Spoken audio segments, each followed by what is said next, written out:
بسم اللہ الرحمن الرحیم۔ بنی اسرائیل میں ایک بہت ہی نیک اور صالح بزرگ تھے، اور ان کا ایک ہی بچہ تھا جو نابالغ تھا، اور ان کے پاس فقط ایک گائے کی بچیا تھی۔ ان بزرگ نے اپنی وفات کے قریب اس بچیا کو جنگل میں لے جا کر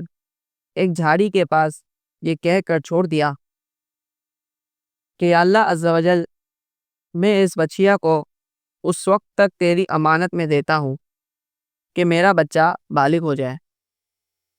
اس کے بعد ان بزرگ کی وفات ہو گئی، اور بچیا چند دنوں میں بڑی ہو کر درمیانی عمر کی ہو گئی، اور بچہ جوان ہو کر اپنی ماں کا بہت ہی فرما بردار اور انتہائی نیکوکار ہوا۔ ایک دن لڑکے کی ماں نے کہا کہ میرے بیٹے، تمہارے باپ نے میراث میں ایک بچیا چھوڑی تھی جس کو انہوں نے فلاں جھاڑی کے پاس جنگل میں خدا عز و جل کی امانت میں سونپ دیا تھا۔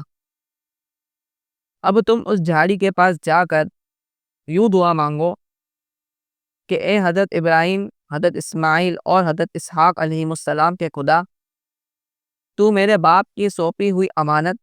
مجھے واپس دے دے۔ اور اس بچیا کی نشانی یہ ہے کہ وہ پیلے رنگ کی ہے، اور اس کی کھال اس طرح چمک رہی ہوگی کہ گویا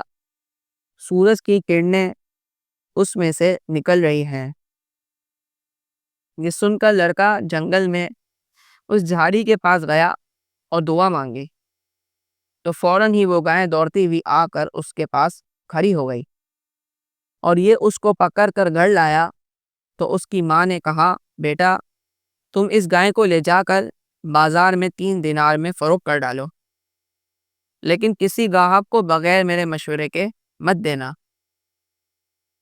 ان دنوں بازار میں گائے کی قیمت 3 دینار ہی تھی۔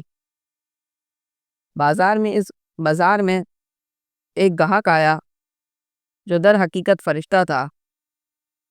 اس نے کہا کہ میں گائے کی قیمت 3 دینار سے زیادہ دوں گا، مگر تم ماں سے مشورہ کیے بغیر گائے میرے ہاتھ فروخت کر ڈالو۔ لڑکے نے کہا کہ تم کتنی بھی قیمت دے دو، مگر میں اپنی ماں سے مشورہ کے بغیر ہرگز اس گائے کو نہیں بیچوں گا۔ لڑکے نے ماں سے سارا ماجرا بیان کیا، تو ماں نے کہا کہ یہ گاہک شاید کوئی فرشتہ ہو، تو اے بیٹا، تم اس سے مشورہ کرو کہ ہم اس گائے کو ابھی فروخت کریں یا نہ کریں۔ اس لڑکے نے بازار میں جب اس گاہک سے مشورہ کیا تو اس نے کہا کہ ابھی تم اس گائے کو فروخت نہیں کرو، آئندہ اس گائے کو حضرت موسیٰ علیہ السلام کے لوگ خریدیں گے تو تم اس گائے کے چمڑے میں سونا بھر کر اس کی قیمت طلب کرنا، تو وہ لوگ اتنی ہی قیمت دے کر خریدیں گے۔ اب چند ہی دنوں کے بعد بنی اسرائیل کے ایک بہت ہی مالدار آدمی جس کا نام عامیل تھا، اس کے چچا کے دونوں لڑکوں نے اس کو قتل کر دیا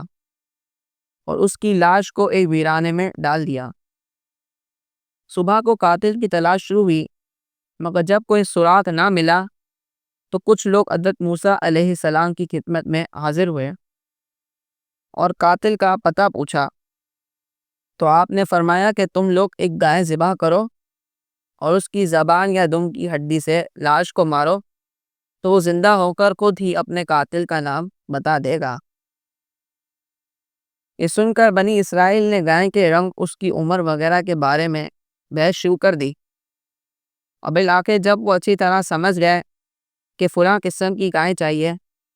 تو ایسی گائے کی تلاش شروع کر دی، یہاں تک کہ جب یہ لوگ اس لڑکے کی گائے کے پاس پہنچے تو وہ ویسی ہی گائے تھی جس کی ان لوگوں کو ضرورت تھی۔ اب ان لوگوں نے اس گائے کو خریدا اور ذبح کر کے اس کی زبان یا دم کی ہڈی سے مقتول کی لاش کو مارا، تو وہ زندہ ہو کر بول اٹھا کہ میرے قاتل میرے چاچا کے دونوں لڑکے ہیں، جنہوں نے میرے مال کے لالچ میں مجھ کو قتل کر دیا۔ یہ بتا کر پھر وہ مر گیا، اور ان دونوں قاتلوں کو قتل کر دیا گیا،